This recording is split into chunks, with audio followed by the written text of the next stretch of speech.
Oh, good afternoon. This is Chandra Easton here from Living in Light, Esoteric Astrologer, speaking to you about the planetary patterns that are coming into view for us as we move into August 2022.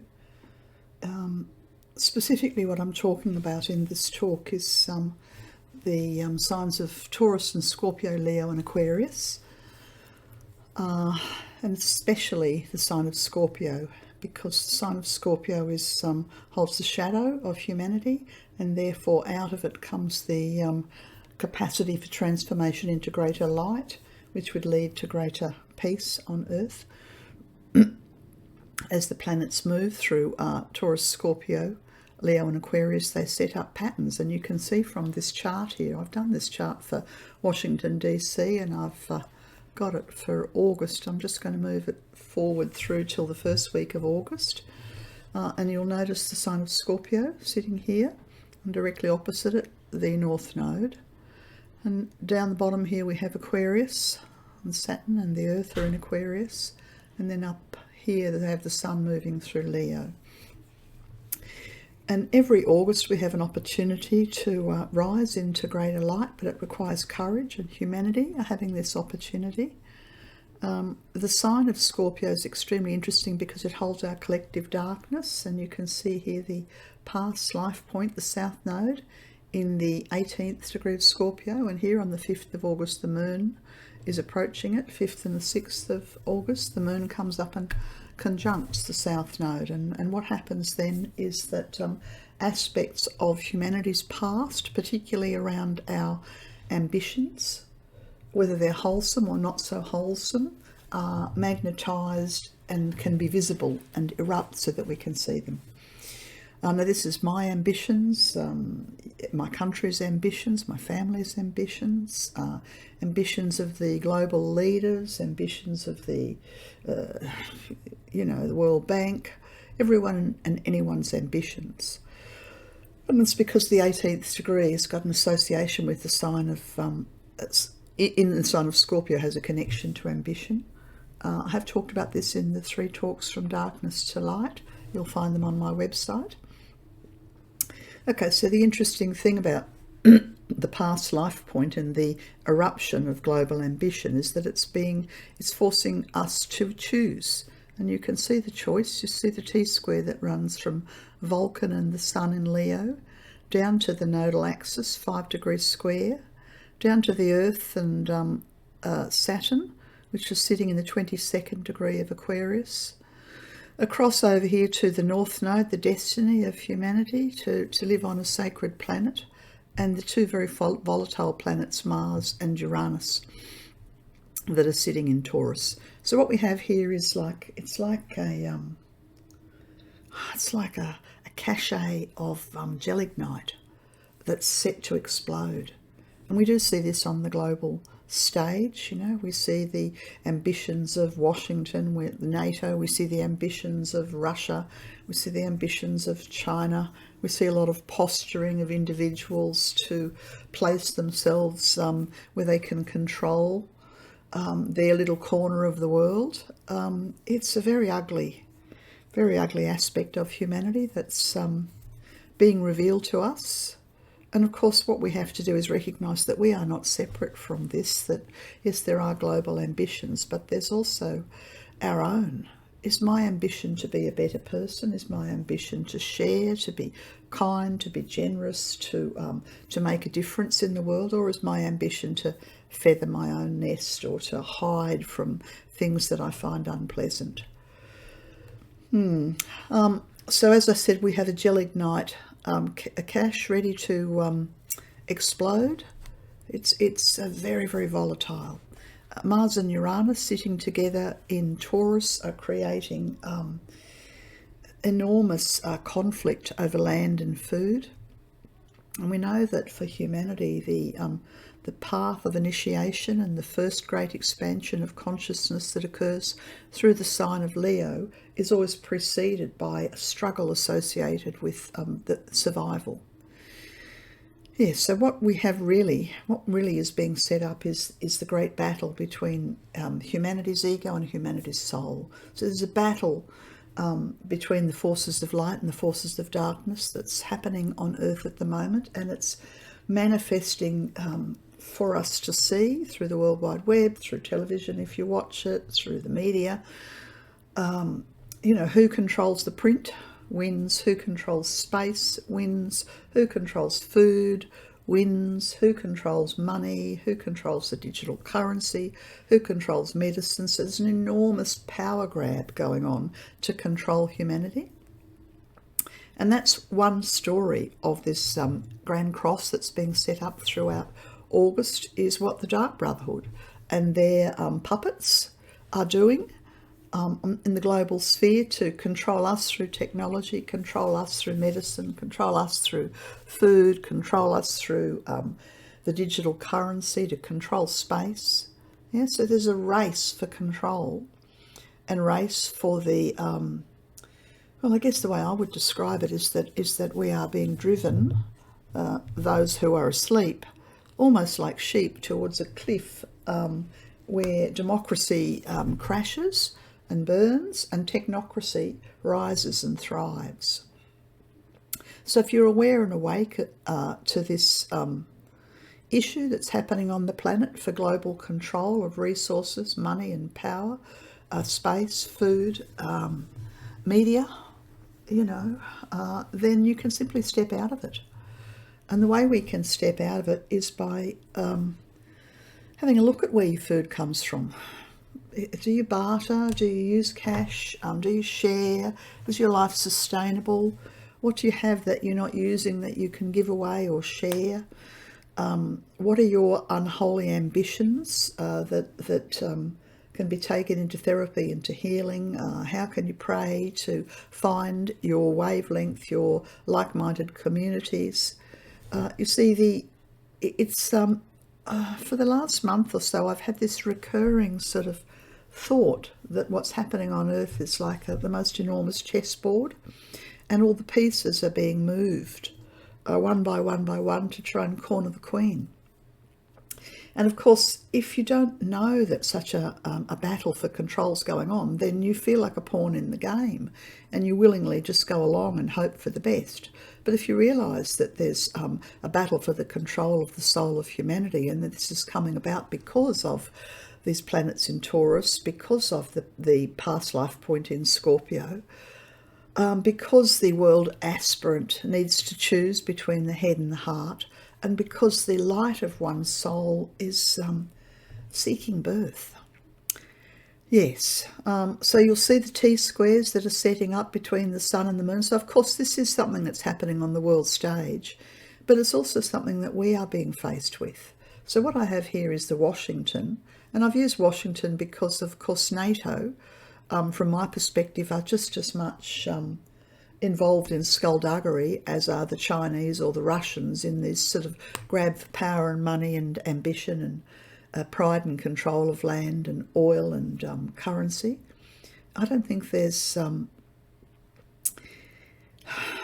any government on earth that's squeaky clean. And the mega corporations, I heard on the radio something this morning where they said that they refer to the mega corporations as unicorns. Did you know that? And they were saying that about a decade ago there was something like, I forget the number, 30 or 40 of them, and now there's about 800 unicorn companies. And these mega corporations are the ones that are accumulating all the wealth and grabbing it, a bit like King Midas did from the old mythology, and hoarding it. So there's a hoarding of wealth and marginalising of humanity. So here's the pattern and of course this pattern sets up, I've been also aware, and it's through the teachings of Catherine Austin Fitz. She speaks about the digital prison. And I just encourage you to go to Catherine Austin Fitz's website and listen to some of her magnificent teachings about the world economy and what's happening in this grab for money and power. But she uses the phrase of the digital prison. And as this sort of T-square sets up throughout August, and this chart here is the first week, yeah, the sun and the moon, the Aquarian energy, you can see that there's a bit of a gap. The digital prison's not quite set up. We move through into the second week of August, and this is here for the 12th of August, and now you see the doors closing. Now, of course, they're closing on people who've been had war foisted upon them, whether that's the people in Ukraine or whether it's the people in Yemen or whether it's the Russian soldiers who've been forced in as fodder for these big war games. Yeah, but the purpose of the Grand Cross is to consolidate. It's to create the point of tension. And what we mean when we speak about the point of tension is for the soul and the ego to recognize each other, and for the one or the other to surrender. Now, whether your soul's victorious or my ego's victorious depends very much on our choices. None of us can be have our free will taken away from us. And when we use our free will for courageous, loving action, you see here in the second week of August, we've got 3 planets in Leo, so it's always an option, is to say no to our unholy ambitions, to say no to separation and segregation and technocracy and the erosion of democracy, to say no to the digital currency and yes to cash, to say yes to education and open, loving approach to people wherever we find them, to say yes to sharing and yes to living simply. And if we do that, then what happens is that we harness the potent energy of this fixed Grand Cross, and we don't become trapped and stuck within it, and we begin to find ways forward. You'll see here in the second week of August that the Mars has moved a little bit away from the destiny point, the North Node, still in the degree of ambition, along with Uranus. So, of course, I guess it also reminds me of, the big players of the world, these 800 plus unicorn companies, what Catherine Austin Fitz refers to as, Mr. Big, what I refer to as the Dark Brotherhood and the corporations that are pulling the strings. It's like they are forced to reveal their hand, like in a poker game where maybe their hand's been kept a bit close towards them, but now it's revealed and burst wide open. And of course, like in much of the mythology, when we see the weak chink in the armour of the enemy, and here I'm talking about not the Chinese or the Russians, I'm talking about the enemy within, I'm talking about the ego. When we see the weak chink in our own enemy, our reluctance to share, our tendency for fear, our hoping that if we go along with the masses that everything will be okay for us, when we see that and we target it with love and compassion, then we transform ourselves, and then we emerge victorious like the phoenix, unafraid and able to move through this very trying period that we're moving through. I'm going to move on to the third week of August here, and you'll see that as the Sun and Vulcan have moved through into the latter part of Leo, they've let some part of the old shadow is kind of settling. And so, of course, what happens is that our shadow rises and attempts to, take control, and then can sort of settle and go back to being a little invisible. The battle's still going on here to do with resources and money and oil and food, and you've only got to, have a look and see what's happened in Sri Lanka in the last few months. See what's been happening with farmers in Europe who are challenging their right to grow food. See what's happening to the movement of people who are choosing to step back and live on the land and have their chickens and grow their vegetables and share their food and barter their resources, to see that it is possible, that none of us are pawns in the game. Once we decide where we stand and we speak up. Yes. I'll move it on until the last week of August. There's still 3 planets in Leo, and again, now this time Venus, the planet that holds the capacity for truth and loving kindness, is directly challenging the ego, challenging the shadow. And then I noticed that the South Node has gone back into the 16th degree of Scorpio, and this is one of the degrees associated with hatred. So, of course, what's being magnetised and galvanised and erupting from the global shadow is ancient hatred. This can be hatred between the haves and the have-nots. It can be hatred between the different races, hatred between the sexes. You know, there's hatred is like the essence of the ego. You could say that the ultimate hatred is that our ego is afraid of the light, afraid of the future, afraid of change, and yet we most definitely have change everywhere. Here's Uranus, is still seated right on top of the North Node in the 19th degree, still in the degree of ambition, and opposite the degree of ambition, I should say, because the degrees are purely associated with Scorpio. So Uranus is forcing and calling and magnetising the fear of the light out. Do you know, have you ever had something that a goal or something that you were going to do in your life that you knew you needed to do but you were very much afraid of?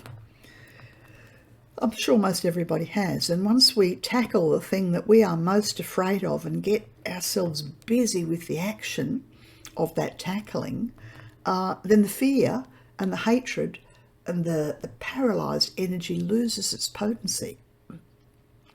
So this is what Uranus is asking us to do, is to choose goals and ambitions that are worthy of the best of us, worthy of our soul light, and not to be afraid of the storms that are erupting, and certainly not to take sides and to decide that, you know, men are the victors and women are the oppressed, or to decide that it's all the Chinese's fault and that the white nations are lily white and clean, or to create xenophobic fear and hatred against the Russians and think that the Americans and the First World are as pure as the driven snow. Don't get drawn in to this battle to separate us, because separation is part of the goal of the Dark Brotherhood. You know, let's talk about them as the 800 unicorn companies. Their goal is to separate us from love, to separate us from light, to separate us from each other. And this is the Saturn in Aquarius.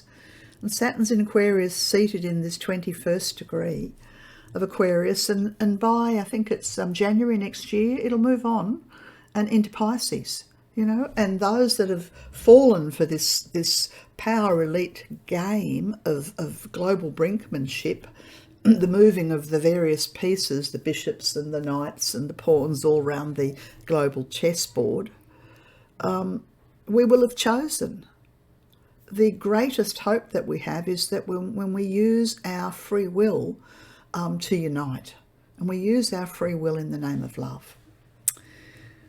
Okay, I'm not going to say a great deal more. I might just open the same chart again, but I'll do it from the Moscow perspective this time. And you see, from Moscow's perspective, exactly the same patterns are being set up. It's just a slightly different degrees on the midheaven and the ascendant, but virtually identical. And I'm not going into all the specifics of these charts, but just to say that it's almost like China and Russia and Washington. You know, there are mirror images of each other. It's like, for centuries, people have been dragged into wars by hating the other. You know, it's always the Russians, or it's always the yellow people, or the black people, or the other. So I refuse to externalize your shadow onto the other is a way of taking power and taking choice. Okay, there's so much more that I could talk about, but I think I'll just leave it at that. Basically, this sort of brief chat on the potency of the exorcising of the darkness of humanity's shadow, and I invite you to access tools of light. You can find wonderful tools of light at the website of my spiritual teacher, Lady Ananda Tarashan, maitreyatheosophy.org. You'll find lots of talks and inspirational things on my website, starastrologyhealing.com. That's all. Bye for now.